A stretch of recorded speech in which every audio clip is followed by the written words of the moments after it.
Lijep vam pozdrav, dragi prijatelji, dragi pratitelji Facebook stranice Krugovi. Želim vam još jedanput i još jednom srdačnu dobrodošlicu na još jedno online predavanje sa vrlo zanimljivom temom danas. Prije svega, u sklopu projekta Otvorimo vrata zdravlja, koja je zaista hvale vrijedan projekt, pozicionirali smo prehranu, uravnoteženu prehranu u jedan spektar, centar cijelog tog projekta, između ostalog, te kroz ove online radionice pokušavamo vam prokazati, poučiti vas kako i na koji način sve to pravilno primijeniti u svojem svakodnevnom životu. Također, prije svega, zahvaljujem se na svim vašim komentarima, sugestijama tijekom predavanja. Zasigurno da ona ostaju zabilježena i kao takva mi ćemo pokušati na njih dati adekvatan odgovor i uvijek vrlo rado odgovoriti. Ako se sjećamo koliko smo se puta družili kroz ove online edukacije, kroz ovo online predavanje, govorili smo o nutricionizmu, općenito krenuli smo od velikog tog kompleksnog sustava. Nakon toga smo razgovarali o bolesti koja je proglašena bolest od Svjetske zdravstvene organizacije, o pretilosti i primjeni određenih jelovnika kada govorimo o pretilosti. Razgovarali smo o bolesti kardiovaskularnog sustava i prehrani i namirnicama koje utječu na to. Uvijek i u svakom predavanju smo jasno komunicirali, ili sam jasno iskomunicirao zajedno sa vama, da prije svake promjene prehrambenih navika ili kada se odlučite na primjenu određene dijete, kako se naziva, zapravo konzultirajte se uvijek sa stručnjacima iz ovog područja, da li su to nutricionisti, dijetetičari ili liječnici koji će vam sigurno svojim sugestijama i stručnim mišljenjima, a prije svega kompetencijama, vas uputiti na pravi put. Kao što sam na početku najavio, danas možda jedna suma ovoga svega što smo razgovarali. Tema je vrlo zanimljiva, vrlo široka, širok pojam, a govorimo danas o detoksikaciji organizma. Zašto suma?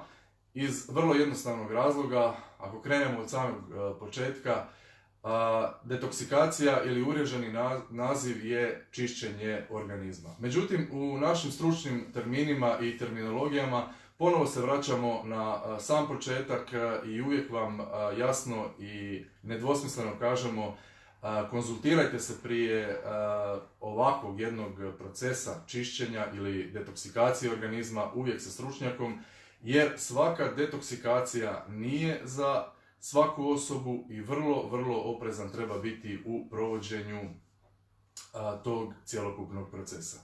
Na početku ona nije namijenjena naravno za djecu, za osobe koje su oboljele od dijabetesa i za trudnice, te za osobe sa starije životne dobi gdje je kod njih metabolizam vrlo usporen. Također je potrebna stroga kontrola i savjetovanje sa stručnjacima iz tog područja.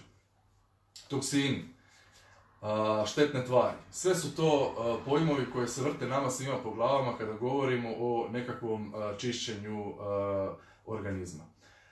Čišćenje organizma ili detoksikacija je, najjednostavnije rečeno, eliminacijski proces nusprodukata nakon što se hrana probavi u našem probavnom sustavu. Ali prvo i osnovno trebali bi krenuti od našeg probavnog sustava, koja je zaista jedna kompleksna cjelina. Ne ulazeći u geneze ili u anatomiju cjelokupnog probavnog sustava, želio bih vam kroz 3 ili 4 koraka samo najjednostavnije reći kako i na koji način hrana dolazi iz usta do tankog crijeva. Probava zapravo, ili sam naziv ili termin probava, započinje već u ustima, gdje se hrana mehanički usitnjava, luči se prvi enzim koji se naziva ptialin i dolazi do razgradnje ugljikohidrata. Tako mehanički obrađena hrana putuje kroz jednjak i dolazi u želudac. U želucu je zapravo prvi korak, prvi važan korak, faktor, segment gdje započinje se sa lučenjem enzima koje su, odnosno želučane kiseline, koja primarna funkcija je razbijaju naše proteine iz hrane koje unesemo. Nakon što se napravi i taj korak, hrana dolazi u tanko crijevo, a tamo sada ulogu preuzimaju enzimi, odnosno dolazi do lučenja enzima iz našeg najvećeg, možda i najvrijednijeg organa u organizmu, to je jetra, i enzima koje luči žlijezda sa unutrašnjim i vanjskim izlučivanjem, a to je gušterača. Probava hrane je dug proces, traje od 24 do 48 sati i nakon što se ono završi, sav onaj višak, sav akumulirani dio koji se ne dogodi tijekom procesa probave, pretvara se u, mi to zovemo nusprodukte, koji se talože u probavnom sustavu i na taj način dolazi do stvaranja tvari koje je potrebno izlučiti iz našeg organizma. Također treba reći da osim iz hrane, naš organizam se može onečistiti i putem vode i putem zraka, naravno i svega ostalog, prvenstveno mislim zraka i okoliša. Eliminacija. Kako i na koji način eliminirati toksine te nusprodukte iz hrane, a da ne poremetimo ravnotežu u našem organizmu, odnosno takozvanu našu homeostazu. Poznato nam je da se toksini iz organizma izlučuju na nekoliko načina, dakle prije svega disanjem, znači dok tijelo spava, znojenjem preko kože, urinom i naravno stolicom. Kada se sva 4 procesa koje sam opisao završe, ipak ostaje određena količina nusprodukata, odnosno otpadnih tvari koje je potrebno izlučiti iz našeg organizma, a to je jedini način kako i na koji način to provesti, upravo je ovo o čemu ćemo sada u nastavku govoriti.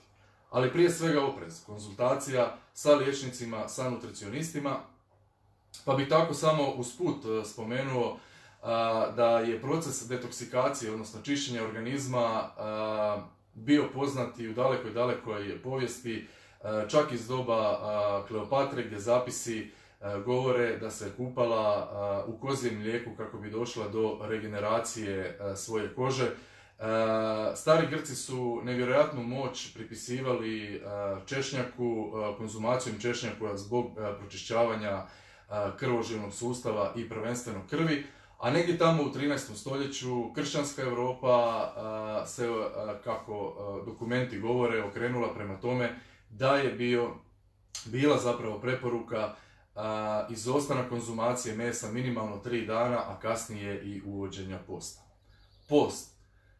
Najčešća i najspominjanija riječ u procesu čišćenja organizma, odnosno detoksikacije. Post podrazumijeva izostanak unosa hrane u bilo kojem obliku i unosa samo tekućine. Kada govorimo o unosu tekućine, ovdje se smatra unos samo vode. Zapravo ovdje se izostavljamo i sve biljne čajeve i sve sokove od voća i povrća. Dakle, ovdje govorimo samo o vodi koju je potrebno nadoknaditi, jer nam je svima poznato da organizam bez hrane može puno duže nego što može bez vode. Post uz prisutnost ili samo sa vodom je, osim što je najspominjanija metoda, je najrigoroznija metoda koju stručnjaci baš ne preporučuju u čestim slučajevima, čestim prilikama, jer je to nevjerojatan poremećaj u organizmu, dolazi do poremećaja, odnosno disbalansa ravnoteže, odnosno homeostaze svih procesa. To je onaj dio kada želimo nešto učiniti brzo, učiniti naglo, izlučiti toksine iz našeg organizma. Post sa vodom ne preporučuje se duže od 36 sati, odnosno 3 dana, i ovdje zaista, još jednom napominjem, treba biti vrlo oprezan. Sljedeći faza eliminacije, odnosno eliminacije toksina iz našeg organizma je detoksikacija putem svježih sokova, svježih šejkova, isključivo od voća i povrća. Sjećate se kada smo na početku u jednom od naših predavanja govorili neka hrana bude tvoj lijek, a tvoj lijek neka bude tvoja hrana, i da sam rekao da postoje, ali su rariteti, odnosno rijetkosti, slučajevi kada je čovjeku potvrđena određena dijagnoza, a da je sa jednom vrstom dijete ili hrane, u ovom slučaju sa sokovima od svježeg voća i povrća, izliječio određenu bolest. Razni su natpisi, hoćete li na web portalima ili u literaturama, da je ova vrsta posta, dakle primjena isključivo šejkova i sokova od voća i povrća, sirovog, dakle povrća, uspješno eliminirala određene maligne stanice nekih kancerogenih stanja. Međutim, to su rariteti. Ali da je post sa primjenom isključivo voća i povrća vrlo uspješan, da se provodi vrlo uspješno i da daje dobre rezultate, a manje je rigorozniji, dakle, od prve kombinacije, odnosno to nije kombinacija, dakle od prvog slučaja gdje samo koristimo vodu, to je zaista istina. Kada govorimo koje bi to trebalo namirnice kombinirati, da li ih je potrebno miješati, postoji jedno pravilo koje je univerzalno kod nas i koje ja želim iskomunicirati sa vama. Dakle, što zelenija boja vašeg soka, što zelenija boja vašeg šejka ili kako god ga želite nazvati, to je za organizam bolje. Zelena boja poznata je po aktivnoj supstanci, dakle između ostalog i klorofila. Poznata je po bogatim vitaminima, mineralima, nutrijentima koje pospješuju prvenstveno regeneraciju jetre i jetrenih stanica. Oporavkom jetre, koja je usput rečeno jedini organ koji se u organizmu sam regenerira, pospješujemo i izlučivanje svih otpadnih tvari i toksina iz našeg organizma.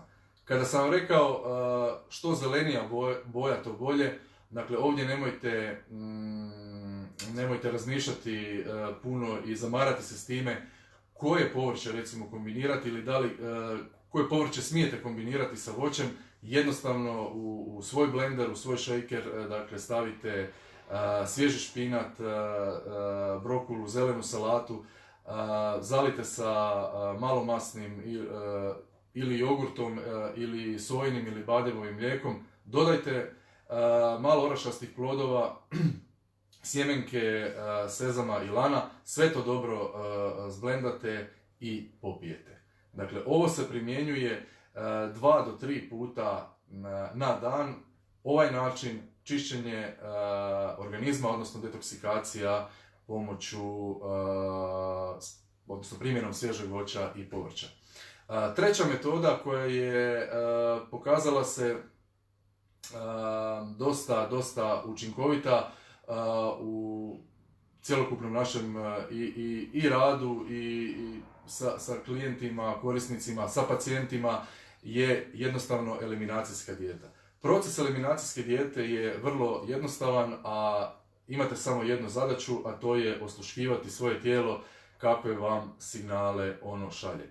Signali, odnosno znakovi koje organizam šalje, vrlo su jasni i ne možete da ih ne prepoznate. Ukoliko osjetite iznenadnu anksioznost, ukoliko osjetite manjak energije, a smatrate da se dovoljno odmarate, ukoliko vidite promjene dermatološki, prvenstveno na vašoj koži, iznenadna žudnja i dugotrajna žudnja za slatkim, sve su ovo znaci da je zapravo vaš organizam pun toksina i gdje bi ih trebalo osloboditi, odnosno provesti detoksikacijski proces. Eliminacijska dijeta, da se vratim, sama po sebi govori i vrlo jasno: izbacite ono što vašem organizmu ne odgovara, a ponavljam, treba ga samo osluškivati i on će pokazat će vam, odnosno poslat će vam jasne znakove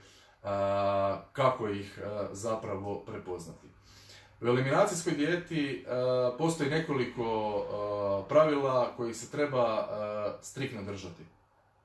A to je potpuno izbacivanje jednostavnih šećera. Sjećate se da smo u prethodnim i prijašnjim predavanjima konstantno govorili o jednostavnim šećerima koji su kao takvi, ne mogu reći štetni za naš organizam, već opterećuju cjelokupni probavni sustav, cjelokupni naš probavni proces. Eliminirajte jednostavne šećere iz vaše prehrane, izbacite ih i dajte sebi zapravo šansu. Primjerice, ono što mi sugeriramo je proces provedbe otprilike oko mjesec dana. Sljedeća tvar, odnosno o kojoj treba povesti računa i koje treba izbaciti su sva alkoholna pića, sva gazirana pića, dakle svi, također, oni također sastoje i sadrže šećere u sebi. Izbjegavati sve napitke na bazi kofeina i taurina, recimo to su primjerice energetska pića, to sve treba izbaciti u tom procesu detoksikacije, odnosno eliminacije toksina iz organizma. Ono što je također vrlo važno napomenuti je da u cijelom tom procesu tjelesna aktivnost zapravo ne bude povećana. Nemojte zaboraviti da u svim tim fazama koje smo nabrojili u organizam unosite puno manje kalorija, puno manje hrane, u nekom procesu gotovo ni ništa i samim tim organizam ne dobiva energiju. Preporuka kod detoksikacijske dijete, odnosno procesa čišćenja, kako god to nazvali, je definitivno rekreirajuće i relaksirajuće hodanje, primjerice od 5 do 6 km dnevno ne bi vam trebao biti problem i trebalo bi ga ukomponirati sa ovim svim što smo naveli. Za bilo koji korak, ukoliko se odlučite, nemojte ići svojevoljno, nemojte čitati različite članke po portalima, internetima, međutim, ukoliko su već i napisani, pročitajte ih i odlučite ih primijeniti, poslušajte savjet, odnosno pogledajte zapravo tko stoji iza toga članka.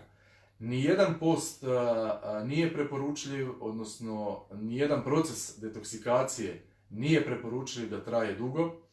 Nijedan rezultat ne može zapravo doći preko noći, jer svi akumulirani toksini, otpadne i štetne tvari u našem organizmu nisu ni došli preko noći, tako da je ovo proces koji je, ne mogu reći dugotrajan, ali možda nekad ne daje određene rezultate u onom vremenu kako bismo mi željeli. Ne zaboravite u bilo koju proces ukoliko krenete unijeti dovoljno tekućine. Nadam se da sam vam pomogao i sa ovim online predavanjem, da sam vam ukazao kako i na koji način treba pristupiti i ovoj temi. I evo, za kraj, ispred mene je jedan šejk, onaj šejk o kojem smo pričali, kojega krasi zelena boja koja je potekla od zelene salate, špinata i brokule sa dodatkom malomasnog jogurta i puno sjemenki lana i sezama. Živjeli!